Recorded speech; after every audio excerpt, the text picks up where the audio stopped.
Good morning, 6th grade. We're going to get into our math for today, so go ahead, go to Schoology.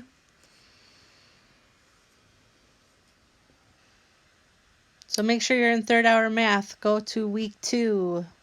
We're looking at Monday, April 13th, balancing equations. What we're going to work on today is we're going to take a few notes in Notability. Then we are going to complete and submit the practice page in Schoology. So get my attachment. Share arrow, Notability.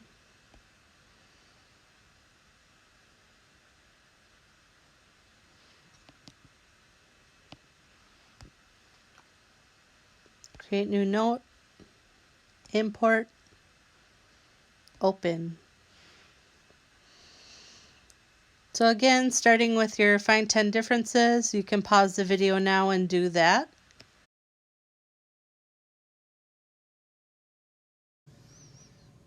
All right, so from yesterday, we are going to first look at reviewing expression tables. So we're going to figure out what is the pattern that's happening in each of these tables. So when I look at the first one, I'm trying to think of how did I go from 1 to 3? There's different ways I can go from 1 to 3. I can say 1 plus 2 gives me 3. I could also say 1 times 3. So then I'm going to see, does that fit if I plug in a 2 for the 1? So if I said 2 plus 2, do I get 4? I do. Do I get 2 times 3? That didn't work. So my times might not work, the plus might. So if I say 3 plus 2, do I get 5? Yep. Times 3 is 9, so that one doesn't work. So it looks like my pattern might be plus 2. So 4 plus 2, do I get 6? Yep. 5 plus 2, 7. So right here is where we're going to put our pattern. So our pattern was n plus 2. So again, n could be anything, and we do these tables to find a pattern in case, what if they tell us they want us to find 572? And instead of making the table go all the way up to 572, we can jump ahead and say, well, that would just be 574. We just added 2. Okay, so we're going to check our next table. How do I go from 1 to 5? I could say 1 times 5, or I could say 1 plus 4. Let's see if this one works. So 2 times 5, that doesn't work. That would be 10. 2 plus 4, that doesn't work either. That would be 6. So sometimes we have to think of how else could these numbers change. And maybe it's kind of like our one yesterday where we have to multiply and add. So what if I did times 4? Maybe I'll try times 4. That gets me closer to the number. That would be 4 plus 1. That one worked. That gave me 5. So 2 times 4, that's 8, plus 1 gives me 9. That worked. Try again. 3 times 4, that's 12, plus 1, 13. That one worked. 4 times 4, 16 plus 1, 17. That worked. So it looks like my pattern is whenever I have n times 4 plus 1. I'm going to show you the way that we would write it with algebra. Is remember whenever we have these two together, times, I'm going to put the number first and squish them together. So I have 4n plus 1.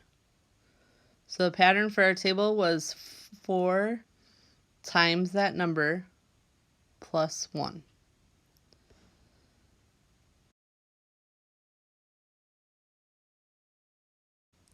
Tables can be hard. You're just trying to find the relationship between the puzzles. And we're going to keep working on that this week, okay? Next, what we're going to look at today is called balancing equations. So when I look at balancing, I think of like this, a balance. Another thing to think of is like, a lot of us have these in our houses, a coat hanger. And I could put something on one side of the coat hanger and it would start to kind of slant. So I want to make sure I balance and put the same thing on the other side. So for this first one, this tray is balanced when I have 2 green squares for 1 purple ball. So if I look at the next example, now I have 3 purple balls. So for every purple ball, I need how many squares? 2.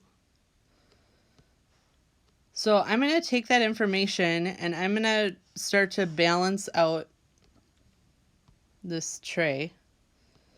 So my 2 squares I'm going to put here.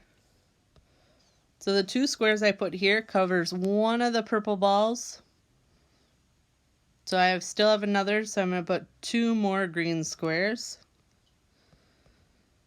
And I still have another.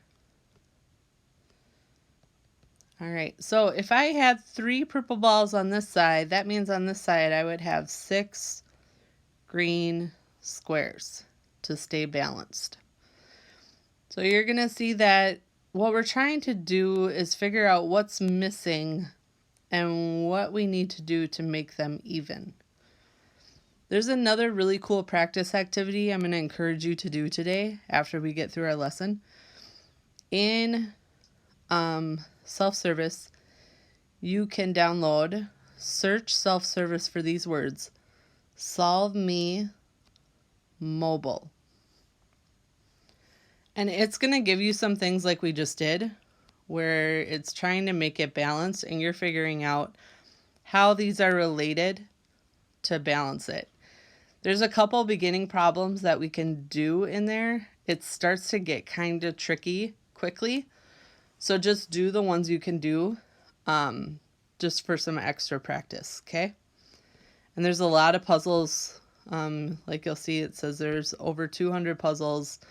There's different levels as you get better at it. So if you're liking doing these puzzles, this is a really good resource for you to do this week on your own.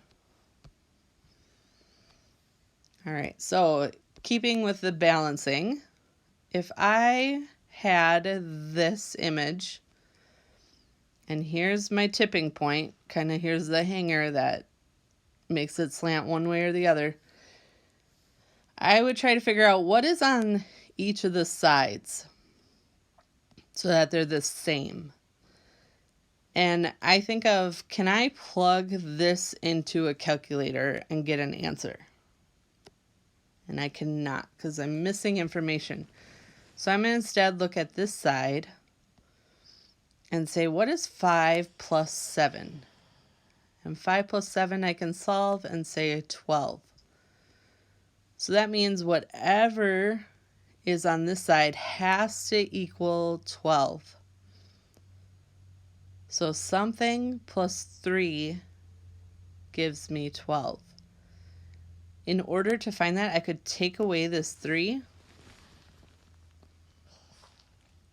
But then I'm going to also have to do that to this side so that they stay balanced.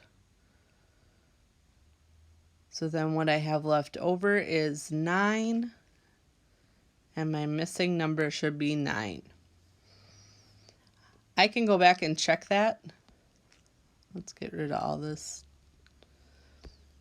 So 5 plus 7 we said was 12, and 9 plus 3 is also 12. So these two are the same, so they are balanced. That's what today is going to be about. We need to make sure both sides are the same. Okay, really important that they're the same. So how we are going to do this is we are going to work through some steps to solve. First, we're going to look at step 1. Step 1 is always the most important that I see with students. All right, so this will keep us organized with our math. Step 1 is to draw a line down the equal sign. So what I mean by that is to draw a vertical line down equals. That's kind of the point of the scale, like up here, where I know whatever happens to one side, I have to do to the other to keep them equal. So drawing the line is really going to help us with our work. Step 2, we can solve for one side. So if there's some math happening on one side, like this side is just 10. Nothing I can do with 10. So we're not going to do anything there. This side, though, has something happening. So I can do the math to try to get rid of that. And what step 3 tells us is, so step 2 tells me I'm going to focus on this side. Step 3 is do the opposite.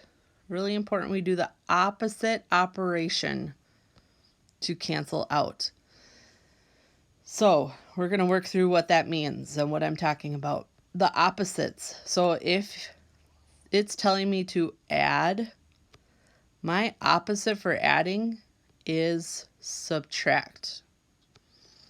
If it's telling me to multiply, my opposite for multiplying is to divide. Okay, so add that to your notes because it's going to be important that you know the opposites.